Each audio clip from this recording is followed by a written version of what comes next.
Hey there, movie fans. Welcome to a brand new episode of Rank and File. I'm your host, Scott Movie Mantz, and your mission, should you decide to accept it, is to come along with me as I rank all of the Mission Impossible movies. Now, I know there's only 6 films here, but the Mission Impossible film series is really, really special because with just one exception, these movies have gotten better and better over the years, and Tom Cruise, a bona fide movie star, has topped himself movie after movie by pushing himself with these crazy stunts. He clearly loves playing IMF agent Ethan Hunt. He has been producing these films, and not bad for a film series based on a TV show that started back in 1966. So let's get right to it with number 6 on the list. It is Mission Impossible 2. Directed by John Woo. Release date is May 24th, 2000. Budget is $125 million. Domestic gross, $215 million. Worldwide gross is $546 million. Rotten Tomatoes score here is only 57%. That makes it the worst reviewed Mission Impossible movie, and I can see why it got that way. The movie is really cheesy. It's campy, it's unintentionally funny, and I think John Woo, who is so much better known for stylized action films like Face Off and Hard Boiled, with this film, he kind of felt like a parody of himself with the slow motion and the flying doves. But having said that, the action scenes are pretty great. The one that starts off the film where Tom Cruise as Ethan Hunt is hanging on the edge of a cliff listening to his mission. That's how the movie starts off, with the sunglasses. And only Tom Cruise can wear sunglasses like he does.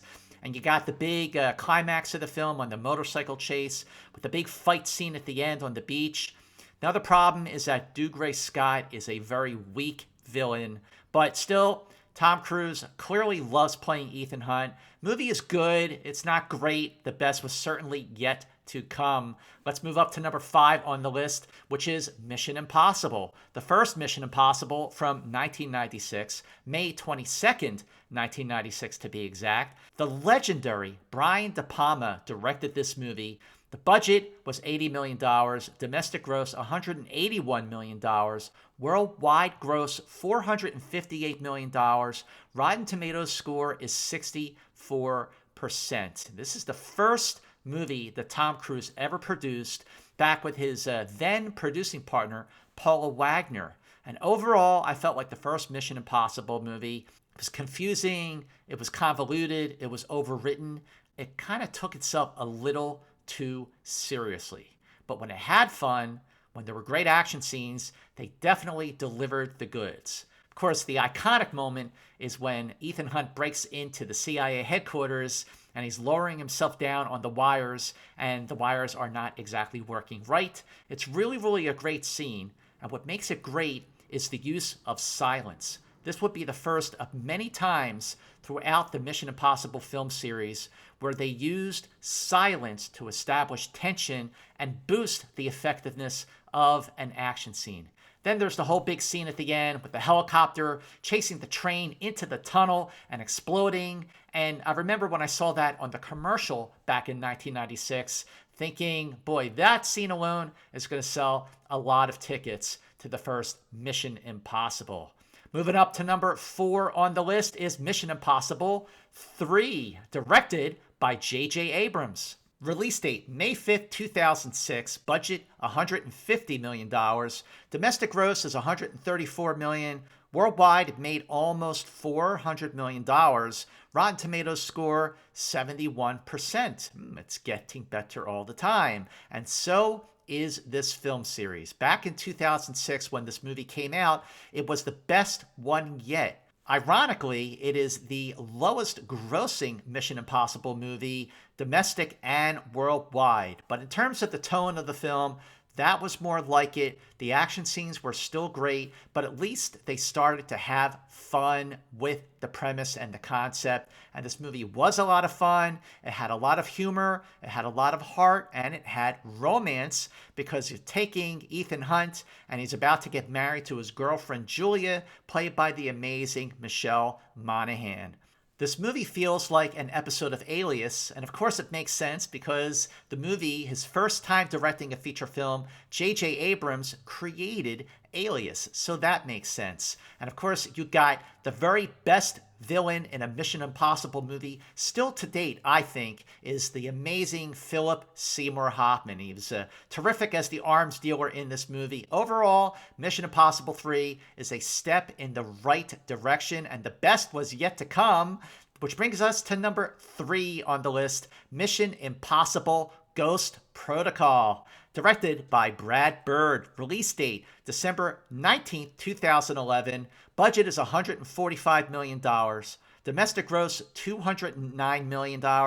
Worldwide gross, $695 million. Rotten Tomatoes score is 93%. I remember when I saw Ghost Protocol in IMAX theater, I thought, now that is more like it. The series was finally achieving its potential, and it was really hitting its stride. And there were a lot of things about Ghost Protocol that felt like a reboot and a reinvention for the Mission Impossible series. The team overall felt like more of an ensemble, but let's talk about those action scenes. Action scenes which not only raised the bar for Mission Impossible, but also raised the bar for action movies as a whole. The scene where Ethan Hunt climbs out on the Burj Khalifa, the tallest building in the world. It's in Dubai, 2,722 feet tall. That really is Tom Cruise outside along that window. And it just goes to show you this guy will do anything to give movie fans what they want, and that is a great action film. Other great action scenes in this movie, like the big sandstorm scene, and also the scene where Simon Pegg and Tom Cruise break into the Kremlin. I love Mission Impossible Ghost Protocol. And just when you thought the Mission Impossible film series couldn't get any better, boom, that brings us up to number 2, Mission Impossible Rogue Nation, directed by Christopher McQuarrie. Release date, July 31st, 2015. Budget, $150 million. Domestic gross, $195 million. Worldwide gross, $683 million. Rotten Tomatoes score is, once again, 93%. Everything that I loved about Ghost Protocol, I love about Rogue Nation as well. The ensemble casting, the heart, the humor, of course, the amazing action scenes.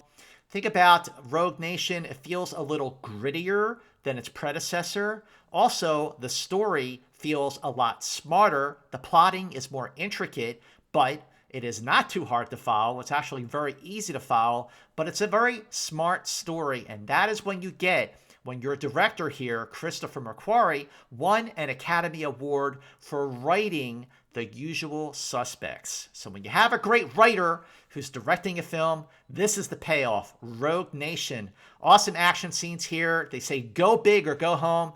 Can't get bigger here than being strapped to the side of a cargo jet. That is really Tom Cruise on the side of that jet. He did that stunt 4 times to get it right. Wow, that's dedication. An amazing motorcycle chase as well. And I love the scene in the Vienna Opera House when they're fighting above the rafters. Another great use of silence to establish tension.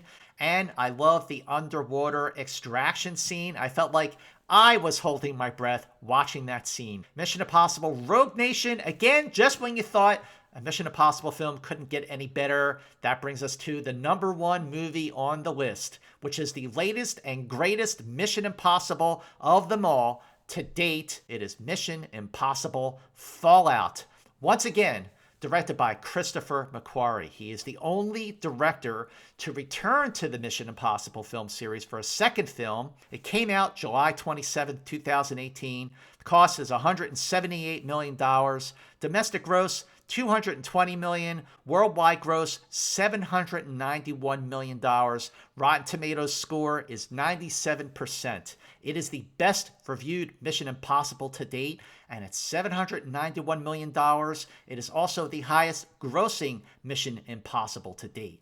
One note about Christopher McQuarrie, he is going to direct Mission Impossible 7 and Mission Impossible 8. These movies are being filmed back to back. They had to take a break because of the current circumstance going on around the world, but hopefully he will get back to directing them soon because I can't wait to see these movies. But Fallout is a great movie, another really smart story, amazing action sequences.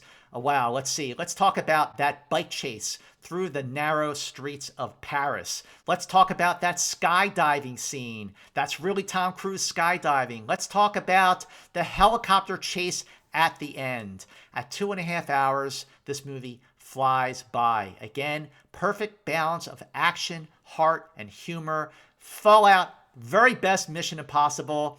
This series keeps getting better and better. I cannot wait to see what's next. So thank you so much for joining me on another episode of Rank and File. Follow me on Twitter and Instagram at MovieMantz, and please do share Rank and File with all the other movie fans out there, and please subscribe to my YouTube channel. I'd really appreciate it. Stay tuned soon for another episode of Rank and File. This episode of Rank and File will self-destruct right now.